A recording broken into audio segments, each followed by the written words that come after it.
ce geste de toi viendra mon secours. Viens semer dans mon âme le grain de l'amour. Je traverse un désert et je meurs de soif. Montre-moi le mystère qui garde la foi. Bonjour, bienvenue à votre émission La Victoire de l'amour en ce vendredi 13 juin 2025. J'espère que vous vous portez bien chez vous. On rejoint tout de suite pour sa chronique notre amie Claire Jacques et ce sera Victor qui va nous commenter l'Évangile d'aujourd'hui.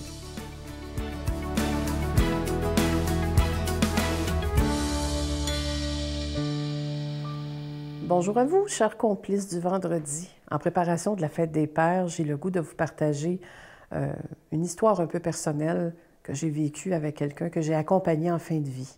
On va l'appeler Bernard. Donc, mi-quarantaine, beau gars, en couple avec le même homme depuis une vingtaine d'années. Ils ont adopté une fille ensemble. Le gros bonheur, ça va bien. Tout le monde est très heureux et Bernard, c'est quelqu'un qui aime jouer des tours, qui a un sens de l'humour complètement fou. Alors, son grand plaisir dans la vie, c'est de faire rire son chum et sa fille. Arrive l'annonce d'un cancer du cerveau et tranquillement, pas vite, bien là, il est obligé d'arrêter de travailler parce qu'il n'a plus la concentration, ça fait mal, il y a la gestion de la douleur avec les médicaments, bref, il arrête de travailler. Et c'est là que moi, j'entre dans le portrait, il m'appelle pour que je l'accompagne jusqu'à la fin de sa vie. Et il a un plan.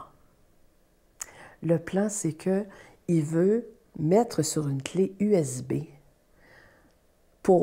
assez pour avoir des visionnements à faire pour les 25 prochaines années à son conjoint et à sa fille, et où il célèbre tous les Noëls des 25 prochaines années, les Halloween, la fête des pères, la Saint-Valentin, toutes les fêtes de l'année, et les anniversaires aussi. Alors, ça fait des mois qu'il est là-dessus, puis qu'il prépare ça depuis l'annonce de sa maladie. Et là, il me dit, cette clé USB-là, je te la donne maintenant, et tu vas l'offrir à mon chum le matin de la fête des pères. Je dis, mais là, on est au mois de janvier, est-ce que... Parce que ça ne veut pas dire que ça va marcher dans le calendrier, je comprends pas. Ben il dit, écoute, je te la donne d'avance parce que moi, j'ai dans la tête, j'ai dans l'idée que ma cérémonie funéraire, elle va être faite la veille de la fête des pères, puis ça va aller jusqu'au matin. Je dis, ah oui, c'est un gros party. Il dit, oui, ça va être un gros party. Très bien. Je dis, mais moi, mon papa est encore vivant, d'habitude, je vais voir ma famille le jour de la fête des pères. Tu vas avoir le temps, ça va tout être fini. Je trouve ça un peu étrange parce qu'on est au mois de janvier, là. La fête des pères, c'est au mois de juin. Puis bon. Et je continue à le rencontrer une fois de temps en temps, puis il me parle de ses vidéos, puis là, il me redemande la clé USB parce qu'il en a fait des meilleures, puis il veut les remplacer, puis bon. Et là, bien, ça va en empirant. Malheureusement, cette maladie-là, comme bien d'autres maladies dégénératives, vous avez peut-être accompagné des gens qui ont eu des maladies similaires, vous savez à quel point c'est difficile, mais il garde le moral. Il garde le moral pour son chum, pour sa fille. Il sait que avec lui, il rit beaucoup, les deux, et qu'à tous les trois, ils vivent encore des très beaux moments, mais il sait très bien que dans l'intimité, son chum et sa fille pleurent beaucoup. Alors, arrive le dimanche avant la fête des pères, je vais le voir une autre fois, je dis, bien, coudonc, ça a bien l'air qu'on ne célébrera pas ta vie dans le temps de la fête des pères, tu es encore là. Il dit, ben oui, je comprends pas ça. Il est décédé le jeudi. On a fait la cérémonie le samedi. J'ai remis la clé USB à l'aube, avant qu'on termine la cérémonie, avec des montgolfières qui se sont levées au matin. C'était extraordinaire. Et ma foi, ça a été une grande leçon que j'ai reçue de la part de Bernard, comme quoi que quand tu veux quelque chose, quand tu crois en quelque chose, bien, tu lâches pas ton morceau.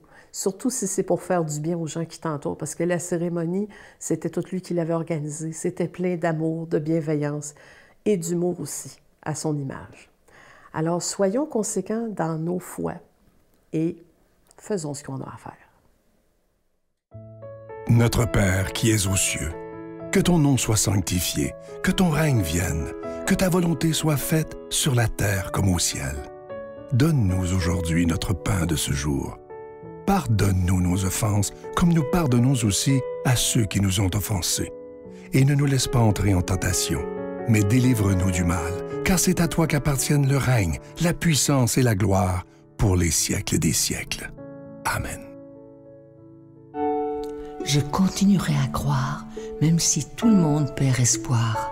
Je continuerai à aimer, même si les autres parlent de haine. Je continuerai à construire, même si les autres détruisent. Je continuerai à parler de paix, même au milieu d'une guerre. Je dessinerai des sourires sur des visages en larmes et je tendrai les bras à ceux qui se sentent épuisés. Oui, je continuerai à croire. Encore une fois, je suis tellement content de vous présenter ce magnifique cadeau du mois. J'en suis très, très fier. Une belle exclusivité de la Victoire de l'amour.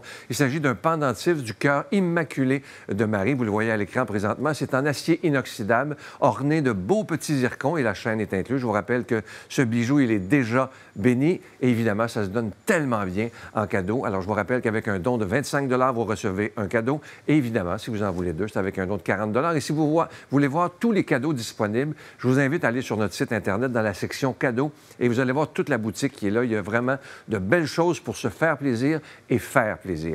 Je vais prendre le temps, évidemment, de vous dire aussi que vous recevrez un reçu pour fin d'impôt et je vais prendre aussi le temps de vous remercier de tout cœur tous ceux qui ont décidé d'investir dans leur foi. Quand dernièrement, quelqu'un m'écrivait, elle me disait « Quand je fais un don à tous les mois, je n'ai pas l'impression de faire une dépense. J'ai l'impression d'investir dans ma foi. » Alors, je vous remercie de tout cœur de ce que vous ferez pour votre émission qui est la Victoire de l'amour. Voici comment vous procurer les cadeaux.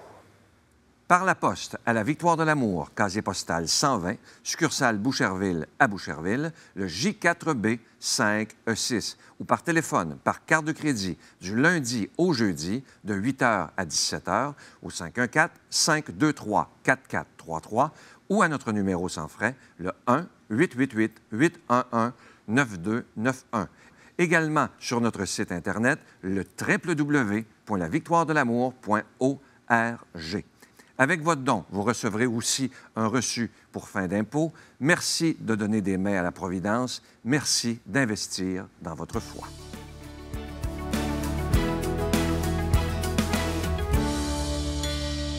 Mon Dieu, donnez-moi la sérénité d'accepter les choses que je ne peux changer, le courage de changer les choses que je peux et la sagesse d'en connaître la différence.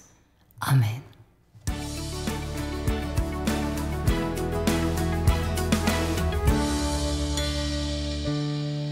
Ce qui me plaît dans l'Évangile aujourd'hui, c'est que Jésus est très clair. En fait, il y a beaucoup de gens qui se demandent comment rendre l'Évangile plus facile à comprendre, à entendre, à appliquer. Mais en fait, là, quand on lit l'Évangile d'aujourd'hui, Jésus, il laisse place à aucun doute.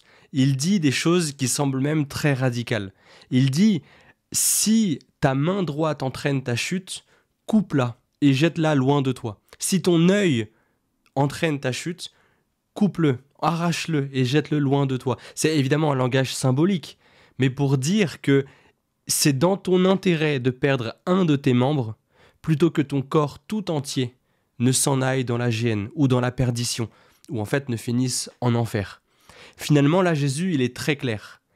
Si quelque chose nous emmène vers le mal, vers ce qui nous éloigne de Dieu, c'est finalement ce qui nous mène à la mort la plus complète.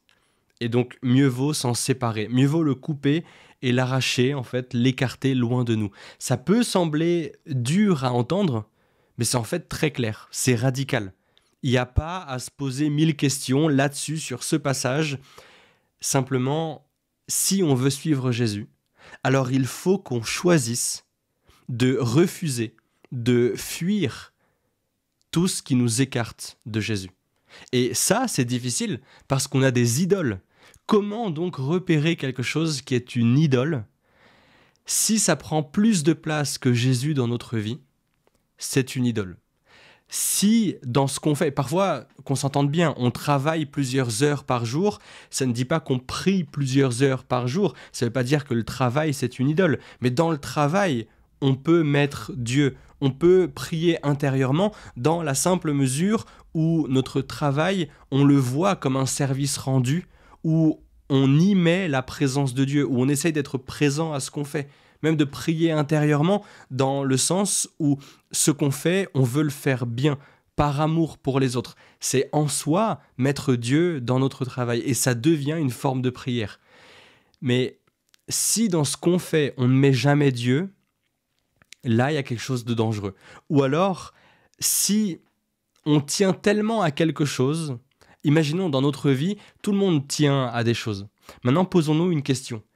Si on me l'enlevait, comment est-ce que je réagirais ?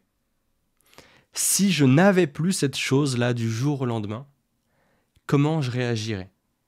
Si ça me met dans un désespoir complet, c'est devenu une idole. Si je perds le sens de ma vie, c'est devenu une idole. Et en fait, c'est très clair. Ces choses-là, il vaut mieux y mettre Dieu. Et si c'est impossible d'y mettre Dieu, si c'est en contradiction avec la foi, alors mieux vaut l'arracher et le jeter loin. Évidemment qu'on ne se coupe pas une main, sinon on serait encore plus handicapé. Là, quand Jésus dit ça, c'est évidemment un langage symbolique. Mais ça veut dire se séparer du mauvais. Alors qu'est-ce qui est mauvais en moi ? Quelle est la source de mes tentations ? Trop souvent, on se dit « mais je pêche tout le temps, je fais tout le temps la même chose ». Ok, plutôt que de combattre le péché, quelle est la racine ? Quelle est la source ? Arrachons, déracinons le problème. Qu'est-ce qui me fait, quelle est la situation qui me fait tomber toujours dans le même péché ? Qu'est-ce qui me donne toujours la même tentation ? C'est cette chose-là qu'il faut arracher. Ça, c'est le bras à couper et à jeter loin, en fait. Et en plus, Jésus, il va loin, là. Il dit, « Il vous a été dit, et moi je vous dis. Il vous a été dit qu'un homme peut répudier sa femme. » Entre guillemets, faire un divorce, quoi. Dans l'ancienne alliance avec Moïse. Et Jésus dit, c'est en raison de la dureté de vos cœurs que ça a été permis, mais ça n'a jamais été bon, ni voulu par Dieu. Jésus dit, il vous a été dit, mais moi je vous dis. Jésus, il accomplit ici la loi. Il dit très clairement quel est le sens des choses et il affirme par là son autorité pour donner le sens de la loi de Dieu. Là, Jésus dit en fait qu'il est Dieu. Et il dit qu'il vaut mieux parfois couper, arracher, des termes très radicaux, très clairs en fait. Il vaut mieux couper, arracher ce qui nous mène loin de Dieu, plutôt que de tomber dans la perdition. Parce que si on prend ce risque-là de s'écarter de Dieu, c'est toute notre vie qu'on perd. Et ça, c'est bien trop dangereux. On n'a pas les moyens de perdre Dieu. Alors maintenant, prenons une décision. Qu'est-ce qui m'écarte de Dieu ? Qu'est-ce que je quitte ? Et faisons-le maintenant. Au nom du Père et du Fils et du Saint-Esprit. Amen. Je vous salue Marie, pleine de grâce. Le Seigneur est avec vous. Vous êtes bénie entre toutes les femmes, et Jésus, le fruit de vos entrailles, est béni. Sainte Marie, Mère de Dieu, priez pour nous pécheurs, maintenant et à l'heure de notre mort. Amen.